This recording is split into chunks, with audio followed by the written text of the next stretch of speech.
సర్పంచ్ ఓట్లకి ఇట్లా గంట మోగిందో లేదో 3 పార్టీలు సై అంటే సై అంటున్నాయి. ఇందిరమ్మ ఇండ్లు కడుతున్నాము, కొత్త రేషన్ కార్డులు ఇచ్చినాము, సన్న బియ్యం ఇస్తున్నాము, ఆడలకు ఫ్రీ ఆర్టీసీ బస్సులు పెట్టినాము, రుణమాఫీ చేసినాము, మహిళా సంఘాలకు మిత్తి లేని లోన్లు ఇస్తున్నాము, పక్క మాకే హిమ్మతి ఇస్తారని కాంగ్రెస్ పార్టీ వాళ్ళు గట్టిగా భరోసాతోటి ఉన్నారు. లేలే చెప్పిన పనులు ఏ లేదు, ఎన్నో బాకీ పడ్డారు. పబ్లిక్ తరఫున మేమే ఓట్లాడుతున్నాం, ఇక మాకే ఓటేస్తారు అనేది బీఆర్ఎస్ లీడర్ మాట.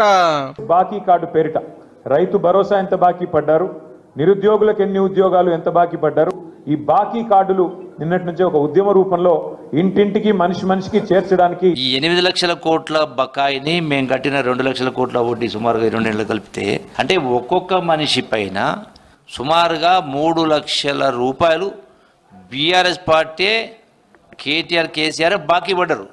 మీదే బాకీ కార్డు. సెంటర్కి వెళ్ళి మస్తు పైసలు పంపిస్తున్నా, లోకల్ సర్కార్ ఫెయిల్ అయింది, పబ్లిక్ సపోర్ట్ మాకే ఉంది అని బీజేపీ అనబట్టే రాష్ట్ర ప్రభుత్వం ఒక తప్పిదాల్ని ప్రజలకు చూపెట్టి మేము భారతీయ జనతా పార్టీ ఎక్కువ సీట్లు గెలిచే ప్రయత్నం చేస్తామని చెప్పి 3 పార్టీల లెక్కలు గిట్లుంటే ఇంకో దిక్కు హైకోర్టుల రిజర్వేషన్ల కేసు ఏమైతుందో తెలియకుంటూ ఉంది.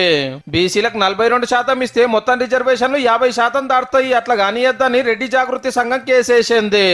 నోటికాడి ముద్ద 42% ఎన్నికల షెడ్యూల్ వచ్చింది, ఎవరెక్కడ పోటీ చేస్తారో తెలుస్తా ఉంది. ఇటువంటి సందర్భంలో ఎవరు అన్యాయం చేయొద్దని కోరుతా ఉన్నాం. అందుకే రాజకీయ పార్టీల అఫిడవిట్ కోర్టులో ఏమని అడుగుతా ఉన్నాం. బీసీ బిల్లు రాజ్భవన్ లో పెండింగ్ పెట్టిరు కదా, గదే ముచ్చడం మీద బీజేపీ రాష్ట్ర అధ్యక్షుడు రామచంద్రరావు సార్ను కలిసినాయి బీసీ సంఘాలు. అన్ని పార్టీలు ఏకగ్రీవం చేసి పంపించినటువంటి చట్టాన్ని ఇలా అమలు జరిగేలా గవర్నర్ గారు ఆమోదించేలా మా వంతుగా భారతీయ జనతా పార్టీగా ఇలా స్పష్టమైనటువంటి హామీ ఇచ్చిండు. ఇప్పుడు గింతేగాని దసరా వెళ్ళాక ఎంపీటీసీ జెడ్పీటీసీ టికెట్లు వంచుడు, జంపింగ్లు, నామినేషన్లు, ప్రచారము జోరుంటదుల్లో.